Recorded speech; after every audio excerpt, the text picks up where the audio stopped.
नमस्कार, मी सागर जोशी. TV9 मराठीमध्ये आपलं स्वागत आणि बातमीपत्रात आता पाहणार आहोत विविध क्षेत्रातील टॉप 9 घडामोडी. सुरुवातीला राजकीय बातम्या. पोलिसांना 1 दिवसाची सुट्टी देतो, मग तुम्ही तुमची ताकद दाखवा, आम्ही आमची ताकद दाखवतो. दुसऱ्या दिवशीची सकाळ कोण पाहतं बघू. नितेश राणे यांचं पुन्हा एकदा वादग्रस्त वक्तव्य. ह्याच्यातले कुठले तर आम्ही सांगतो या पोलिसांना 1 दिवसाची सुट्टी मी देतो, तुम्ही तुमची ताकद दाखवा आणि हिंदू म्हणून आम्ही आमची ताकद दाखवायला मैदानामध्ये येतो. त्या दिवसाच्या नंतर दुसरी सकाळ हिंदू बघतात काय मुसलमान बघतात हे आम्हालाही बघायचं आहे. वाचाळवीरांनी मर्यादा पाळाव्यात. वेडीवाकड्या वक्तव्य करून महायुतीच्या नेत्यांना अडचणीत आणू नका. अजित पवारांचा मित्रपक्षातील नेत्यांना सल्ला. वीरांनी थोडंसं आपले त्या ठिकाणी मर्यादा पाळाव्या.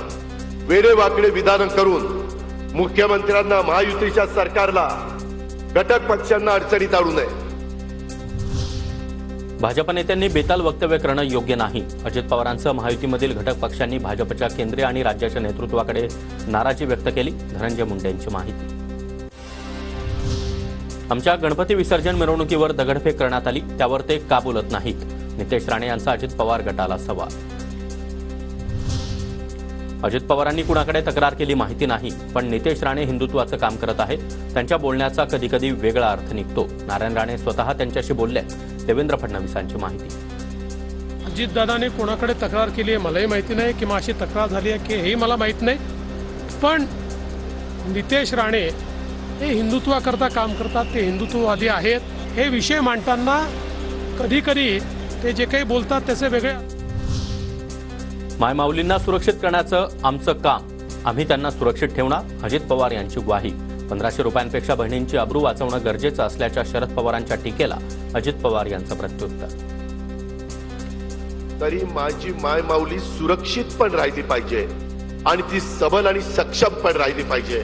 विरोधक आमच्यावर टीका करतात, अरे तुम्ही मायमाऊलींना ओवाळणी द्यायच्या ऐवजी तिला सुरक्षित करा. अरे सुरक्षित करण्याचा देखील काम आमचंच आहे, आम्ही कुठं म्हणतो नाहीये.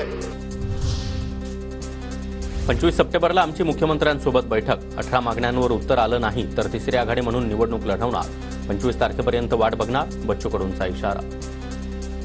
राष्ट्रवादी 2 शिवसेना, 1 भाजप और 1 कांग्रेस. कुछ भी हो जाए लेकिन सत्ता आ जाए.